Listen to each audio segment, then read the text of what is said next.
A scream echoes through the stone corridors of the Roman prison. Metal chains scrape against the cold floor. A man awaits his final fate, knowing execution draws near. He closes his eyes, bracing himself for what seems inevitable. His name is Barabbas, but something extraordinary is about to happen. A choice will be made. An ancient custom will come into play, and within moments, this condemned prisoner, a man described as notorious, a revolutionary, a murderer, will be walking freely through the streets of Jerusalem, while another man carries his cross to Golgotha. What must it have been like for Barabbas in that moment? What went through his mind when the prison doors unexpectedly opened? And more importantly, what happened to this man during the 27 days between his release and the historic resurrection that would forever transform the world? The rarely told story of Barabbas confronts us with one of the most profound reflections on the meaning of freedom. A guilty man receives pardon, while an innocent is condemned in his place.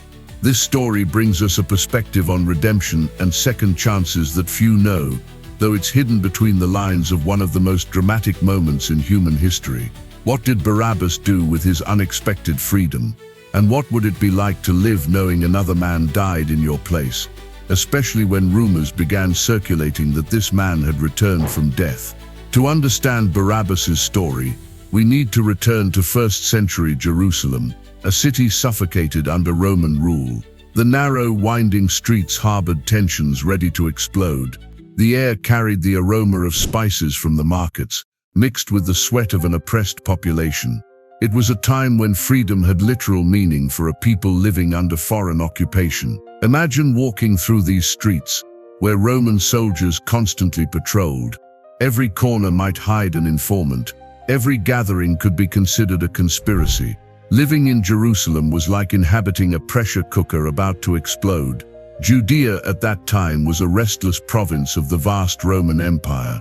While the Romans built roads and aqueducts, they also imposed heavy taxes and a foreign government upon a people proud of their heritage. The Jews anxiously awaited the promised Messiah, who would free them from this yoke. In this volatile environment, revolutionaries and rebels regularly emerged. Some used violent tactics against the Roman occupiers and their Jewish collaborators. Others preached peaceful resistance and spiritual renewal. All sought in some way liberation. Barabbas belonged to the first group. The scriptures describe him in loaded terms, imprisoned with the rebels who had committed murder during an insurrection. In modern terms, we would call him an insurgent, a man willing to kill for his cause.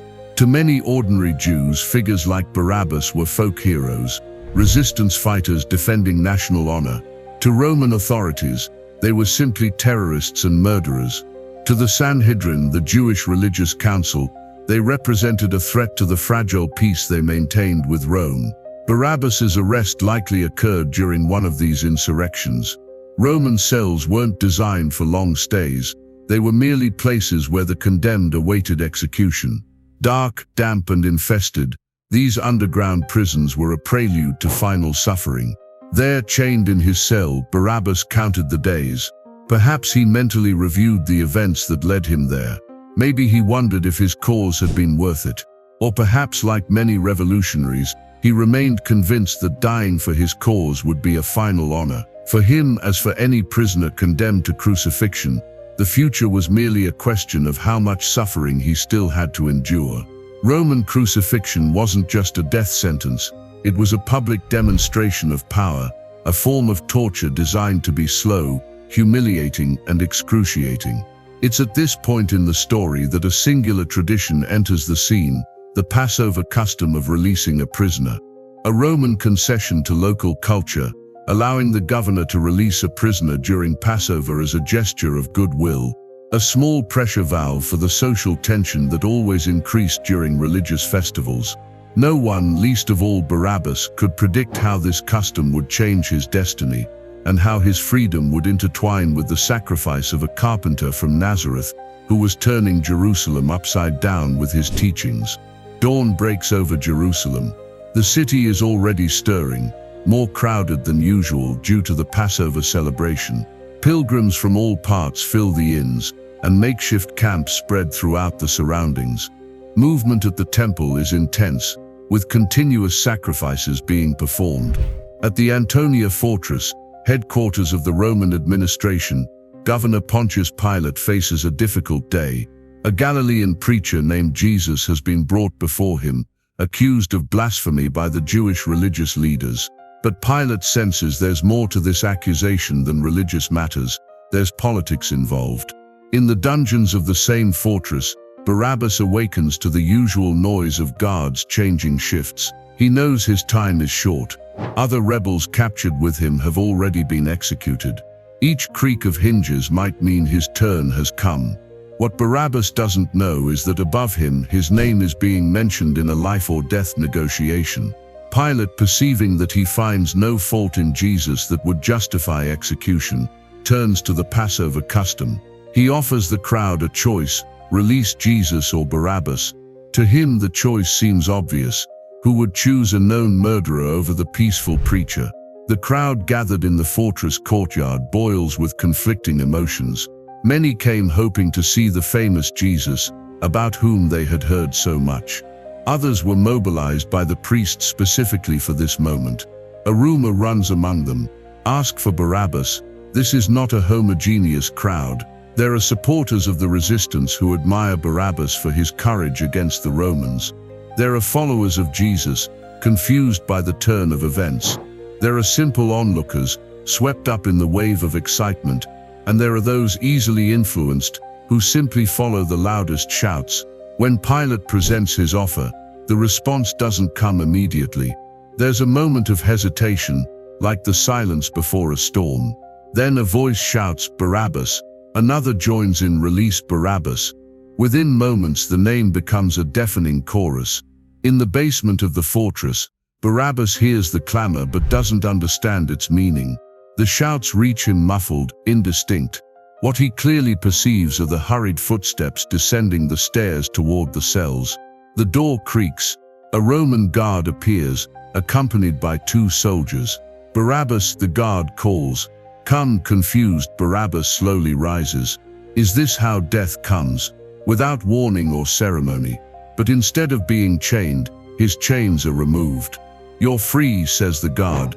No emotion in his voice. "The people have chosen you."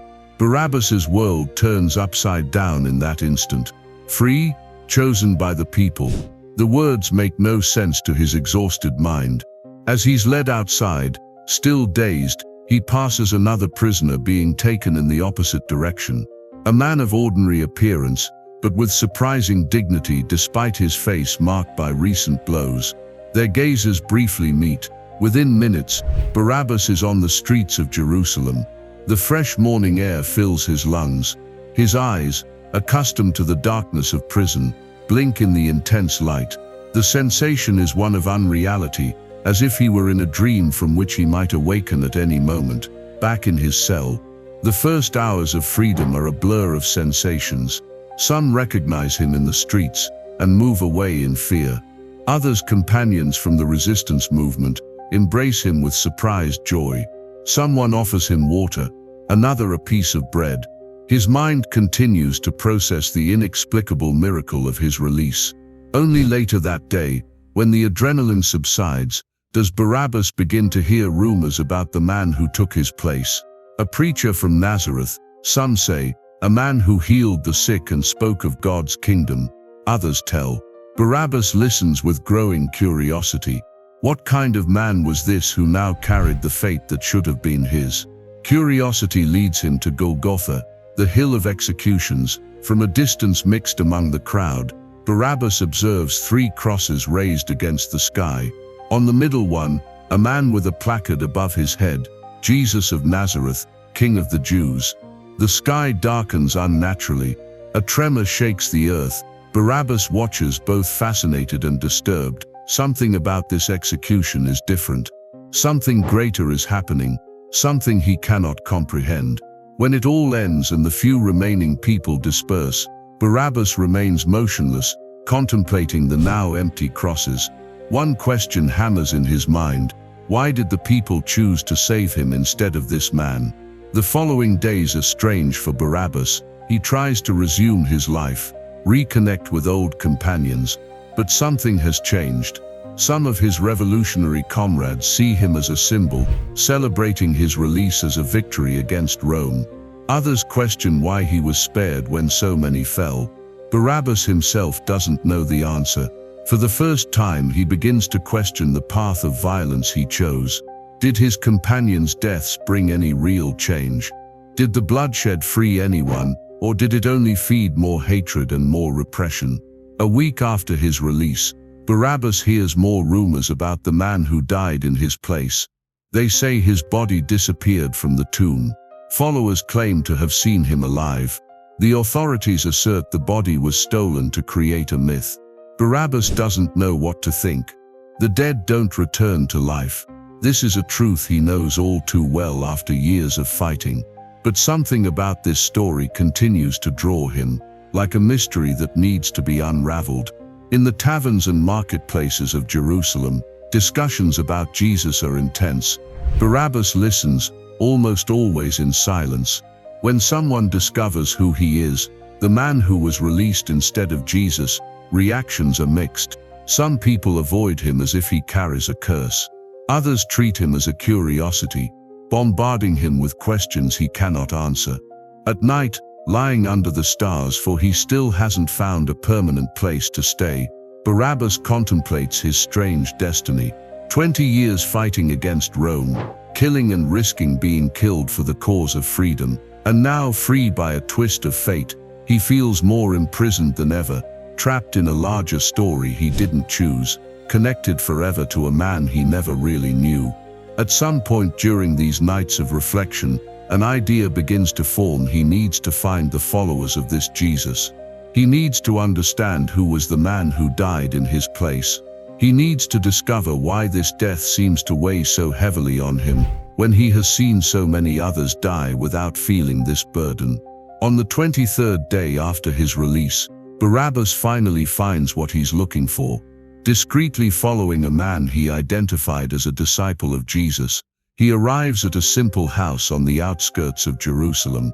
There, a small group is gathered, speaking in low voices. Barabbas hesitates before revealing his presence. These men and women certainly know who he is, and they have every reason to hate him. It was for him that their teacher died.